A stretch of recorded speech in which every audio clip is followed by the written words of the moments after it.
más autogestionario y comunitario, pero que también va planteándole cosas al Estado y se va transformando en fuerza política. Y siendo un precedente. Exactamente. Siendo un precedente. ¿Qué otro factor tenemos de causa de desigualdad? Bueno, yo creo que otro factor que fue muy importante en la discusión económica que veía los procesos, que veía que la economía tenía procesos más estructurales, que no son cosas de detalle, sino que hay que mirar la historia, hay que mirar, es lo que muchos llamaron, economistas de la CEPAL y otros, la heterogeneidad estructural de la economía chilena. Heterogeneidad quiere decir que a nivel de los tipos de empresas, por ejemplo, tienes empresas modernas, empresas pequeñas que sobreviven, a nivel de la tecnología que usan, empresas con tecnología alta, empresas con tecnología más bien tradicional o hechiza, artesanal, sectores de la economía, como la minería, la gran minería con alta productividad, sectores con baja productividad. Entonces, esta heterogeneidad se expresa también en los tipos de empleo. Hay empleos que son empleos de baja productividad porque la estructura, no porque las personas quieran ser poco productivas, sino que están en estructuras económicas que ubican a esas personas en trabajo de baja productividad. Muchos de los servicios que siempre se nombran como ejemplo de esto, servicios donde la gente busca algo que hacer, qué sé yo, colocar autos, cuidar autos. O sea, hay mucha expansión de trabajo que en ese tiempo se llamaba informal, que yo no comparto porque creo que hay que hablar de economía popular más bien. Hay muchos empleos, hay una heterogeneidad también en los empleos. Sí, pero esa heterogeneidad está correlacionada con los ingresos. Efectivamente. Y hay rubros completos donde yo lo veo ahora que la gente se está yendo del campo a trabajar a la minería porque no hay donde perderse, dicen, ¿no? Entre ser un obrero con los sueldos agrícolas, claro, o trabajar con el ritmo y los horarios y todo este sistema medio especial, pero dicen, no tengo como ni que pensarlo dos veces, me voy a trabajar, porque como que todos ganan mejor, aunque sea menos la gente que trabaja en minería. Correcto. Pero ahora, todos, eso, más chico. Exactamente. Ahora, eso alguien, un economista convencional, podría decir, bueno, pero eso es bueno, porque la economía y la sociedad siempre funciona así, donde la gente se va trasladando desde sectores y territorios donde la cosa no está tan bien, a sectores económicos y territorios. De Salvo la ciudad, exactamente, tampoco fue... Eso alguien podría decir, ¿cuál es el problema de eso?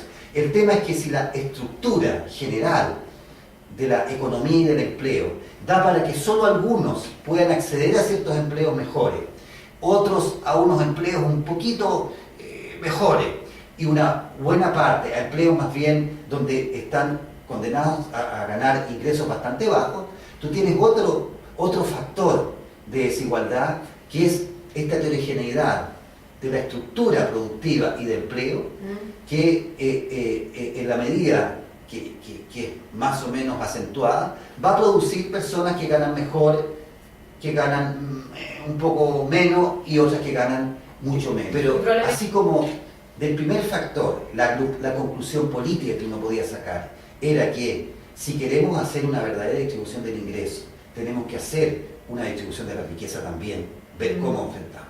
Si del segundo factor decíamos, la conclusión política que uno tenía que sacar es una sociedad va a ser más igualitaria si hay mejores capacidades de negociación de los sectores subalternos. Si no hay capacidad de negociación, es muy probable que la productividad que va teniendo la economía vaya quedando concentrada en aquellos que manejan el capital o que tienen mejores situaciones para negociar, que pueden ser unos pocos nomás. De este tercer factor que hemos visto, la conclusión es que para avanzar hacia estados o sociedades más igualitarias, tenemos que intervenir también sobre la estructura productiva y de empleos, porque si no generamos estructuras más igualitarias del empleo. ¿Pero en qué las puedes homologar o igualar? Si son de vocación distinta, digamos. Pueden ser de vocación distinta, pero yo puedo tener, si hay sectores que están más atrasados o regiones que están más atrasadas, tú puedes tener políticas especialmente consagradas a esos sectores, de tal manera que Por ejemplo, si hoy día hay una gran cantidad de Chile que trabaja en el comercio, bueno, y que los salarios del comercio son relativamente bajos. Bueno, cualquier persona que se está preocupando de la distribución del ingreso tiene que decir, bueno, ¿cómo yo, qué es lo que hago en una estructura productiva o productiva de bienes y servicios donde el comercio ocupa una gran parte y en ese sector los ingresos son bajos? O sea, tengo que intervenir o disminuyo el comercio porque la gente está entrando al comercio porque no encuentra otras cosas. Dinamizo otros sectores, por tanto, que puedan permitir que gente del comercio fluya hacia allá. Pero si no intervengo sobre la estructura productiva, esto era muy importante en la década del 60, en la discusión de cómo nos preguntamos de modificar estructuras productivas para que generen estructuras de empleo que permitan una mayor igualdad en los ingresos. Bueno, otra causa también que podemos ubicar, ya hemos hablado de tres, una cuarta son las discriminaciones. O sea, en las sociedades, esto muestra que las razones de la desigualdad, justamente el artículo que hacía mención antes, se llama así, economía, política y cultura de la desigualdad de ingresos. Porque también intervienen factores culturales. Factores culturales que pueden significar la discriminación de ciertos segmentos de la sociedad, el extranjero, la mujer, el mapuche, y que pueden significar, por ejemplo, que a lo mejor, por poner un ejemplo, un psicólogo mapuche para poder trabajar tiene que cobrar 30% menos del resto, porque si no, no tiene posibilidades de... O los estudios muestran que las mujeres ante trabajos similares, con eficiencias similares, etc., ganan menos porque hay una discriminación, en este caso de género. Entonces las discriminaciones que pueden variar entre país y país, en algunos países pueden ser más raciales, en otras raciales pueden ser más de género o raciales y de género, en otras pueden ser discriminaciones de credo. También pueden serlo, claro. Entonces las discriminaciones también pueden ser factores de desigualdad. Y esto implica que si la conclusión de nuestro primer factor era cómo distribuyo mejor la riqueza, para que no haya. Si la segunda es cómo los actores subalternos tienen capacidad de negociación. Si la tercera es cómo altero estructuras productivas que generan ingresos y empleos y ingresos muy diferentes, de calidad y de ingresos muy diferentes. Este cuarto nos dice, si yo no intervengo sobre las discriminaciones que hay en la sociedad, voy a tener un factor que puede intervenir negativamente, dependiendo de la extensión de esa discriminación, de la magnitud, del volumen. Ese va a ser un factor que va a estar interviniendo sobre esta desigualdad. Y que también puede ser progresivo. Imagínate si empezaron a discriminar por equipo de fútbol. Exacto. Como las barras, ¿no? Y que llegan a matarse solamente por un tema de pertenencia, de grupo de iguales. Claro, que podría haber discriminaciones ya muy precisas en términos de que si alguien es de tal pertenencia, pero ocurre. Sí, ocurre, pero... Es más probable que a lo mejor en una institución que pertenece a una colonia de inmigrantes van a tender a contratar a los descendientes de esos inmigrantes. No, eso sí, esas discriminaciones que yo he llamado étnicas, claro, esas sí son discriminaciones étnicas y que digamos, son muy antiguas. Las discriminaciones de género son muy antiguas. Y claro, ese tipo de discriminaciones son también factores de desigualdad. Por tanto, una política que apunta a sociedades más igualitarias no debe actuar solo sobre factores que parecen estrictamente económicos, sino también sobre factores culturales, que están cimentando. ¿Y esa tarea, a quién cree usted que hay que adjudicársela? Bueno, primero la organización de los sujetos que son discriminados. Ya. Pero obviamente esto debe traducirse en instituciones, en normas que penalicen, castiguen o por otro lado incentiven conductas que son de orientación, que castiguen conductas que son discriminadoras y que faciliten, propicien conductas que son antidiscriminación. Y tal vez se abusa un poco de la educación, como que todo se pone en los hombros de la educación. O sea, hay un problema cultural, Es que hay que mejorar la educación. De repente está sobredimensionado el rol de la educación, no lo sé. Yo creo que la educación es clave en el sentido de que en la transformación cultural, porque finalmente tampoco sacaríamos mucho con que tuviéramos leyes antidiscriminación y en los intestinos de la sociedad, por así decirlo, los comportamientos siguen siendo discriminadores o solo hay un comportamiento de tipo antidiscriminador porque por la coerción. O sea, yo creo que en ese sentido tiene que haber cambio cultural y la educación juega un rol efectivamente en el cambio cultural, pero es muy importante que los actores afectados muestren porque esa es la mejor educación. O sea, cuando un actor muestra la toma de conciencia. Claro, el caso de los movimientos por la diversidad sexual, por ejemplo, en el último tiempo en Chile muestran eso. O sea, nada ha sido más importante que su presencia en la escena pública. Claro que sí. Claro. Nada ha sido más importante. Puede que un diputado, un senador diga yo llego hasta acá nomás, yo estoy de acuerdo plenamente, pero ellos situaron el problema en la escena pública, lo llevaron, y las transformaciones culturales suponen trabajos de largo plazo. O sea, cuando uno analiza las transformaciones culturales en la sociedad, es cierto que en la historia hay saltos a veces, hay como saltos de conciencia, porque así como en las vidas personales también, ¿no? Un evento, un hecho, uno da vuelta a una esquina y de repente se da cuenta de algo que le transforma. Las sociedades también tienen esos saltos, pero lo más normal es que las transformaciones, para que sean sólidas, son procesos un poco más lentos. Y ahí la persistencia de los movimientos que hacen ver la situación en que han sido oprimidos es muy importante. Incluso, Raúl, ¿cuál podríamos decir que es la importancia, la validez de economías? Me gustaría decirte una cosita antes, una cosita porque está muy caliente, como se dice en la política actual chilena, que hay otro factor que es importante también en la desigualdad de ingresos o la mayor equidad que pudiese haber, que son los sistemas tributarios. Los sistemas tributarios son importantes porque, digámoslo en términos muy simples, a través del sistema tributario, un aparato central de una sociedad recauda una parte de la producción, de los ingresos de esa sociedad y luego los distribuye. Entonces, los niveles de recaudación que tiene un Estado, las orientaciones del gasto de esos ingresos posteriormente, a quienes les saca y a quienes les da, va a ser también un importante componente, y eso en economía se llama redistribución del ingreso. O sea, en el sentido de que hay un proceso económico donde se están distribuyendo los ingresos de forma a nivel del propio proceso económico, pero hay un segundo momento donde el Estado puede captar parte de eso y lo puede distribuir. Lo puede distribuir en bienes y servicios, puede dar alimentación gratuita en los colegios, puede generar un sistema de salud gratuito, puede generar educación, puede dar subvenciones monetarias o directas en bienes o servicios directos, no monetarios.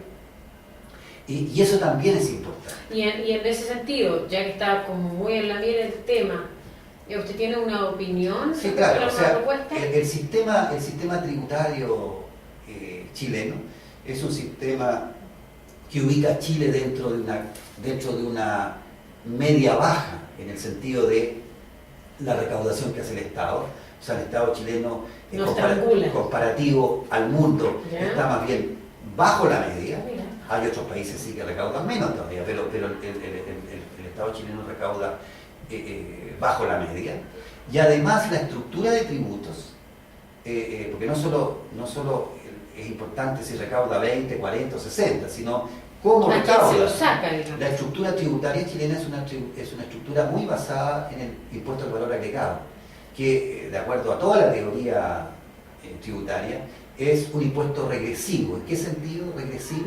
En que quienes más pagan ese impuesto son los sectores de menores ingresos, porque los sectores de menores ingresos gastan todo su ingreso.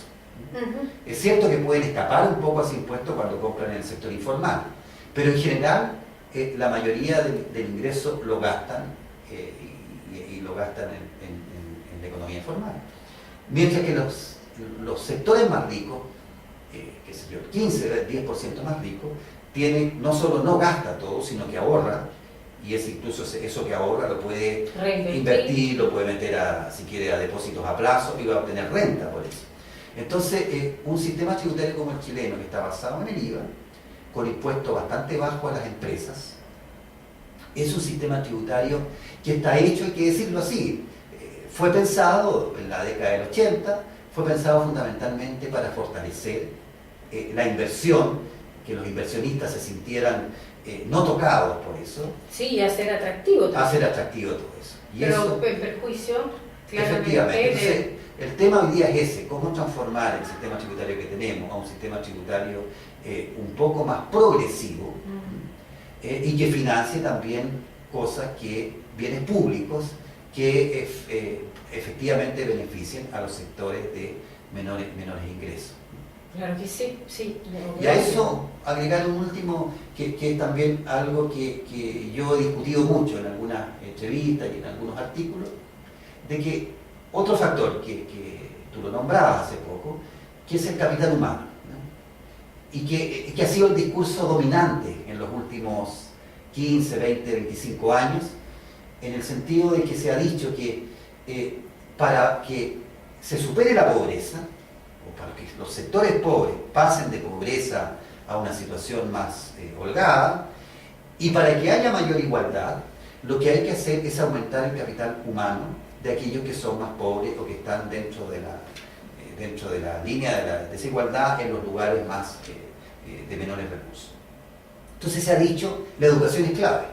La educación es clave y por eso lo que tienen que hacer los pobres y los que están en la parte inferior dentro de esta línea de desigualdad es aumentar su capital humano. Porque si aumentan su capital humano, ellos van a tener trabajos, empleos de mayor calidad, con mayores ingresos, y vamos a ir produciendo una cierta mayor equidad y también una salida de la pobreza.